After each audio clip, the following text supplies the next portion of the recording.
Excuse me, sir. Sorry to bother you.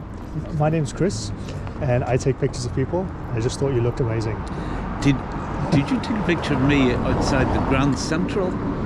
Maybe about a year ago? It wasn't me. Did you see yourself somewhere? No, I didn't know where to go looking. I'm old and grey, and I consider the computer to be the instrument of the devil. Well, I was invented before computers were. What age are you? 76. What's your name? Thomas. Thomas. Yeah. Thomas, do you have like 5 minutes? Is that okay? I have all the time in the world. The question I ask everybody that I stop is, what makes you happy in life? What kind of things bring you joy? It's a tough one, actually, right now. My wife died 2 years ago, just now. I'm sorry, Thomas, I'm sorry. If you had asked me 5 years ago, would I be like this? I would have said, get lost. Yeah.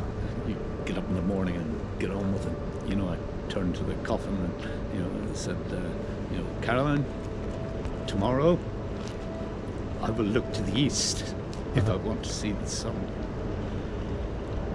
We met because we both sang with the Northern Ireland Opera Trust 50 years ago. She and I were paired up on stage in The Bartered Bride. I rescued her from some lecherous old bollocks. When I say I rescued her, the thing was she came and sat on my lap to get away from this guy. What is the biggest piece of wisdom that you have picked up over the years? I believe you can achieve anything you want in your life if you get up early enough in the morning. When I was 40, I bought a farm, and I now had, probably upwards of 200 sheep. I had 25 cattle, I had chickens and turkeys and various things as well. It was my toy. I didn't employ anybody to do it. And, people say, how did you do all that? Your farm was a full-time job. Well, you get up early enough in the morning. The point is that I still live on the farm. That makes it very lonely. When I waken at 3 o'clock in the morning, all I can think is challenges and difficulties and so on.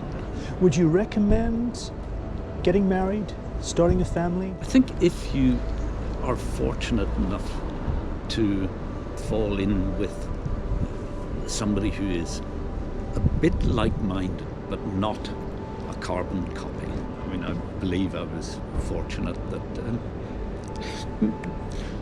other people have not been as fortunate, The thing was, my father died when I was 3. He hadn't been ill. My mother talked about on Saturday night. They used to wash the car. And apparently my mother went out to wash the car and my father didn't ever come. And she came into the house and said, "No, why didn't you come with me?" Now, obviously I have no memory of this, but I had just been told.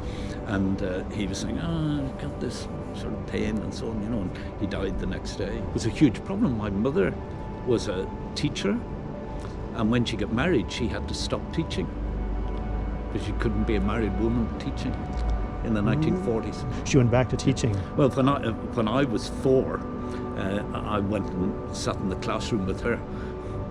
Wow. I was too young to go to school. I think the fact that she was able to get up and get on with it is partly what has led to me, having the drive that I have. What are your feelings about getting older? Being 76, the passing of time.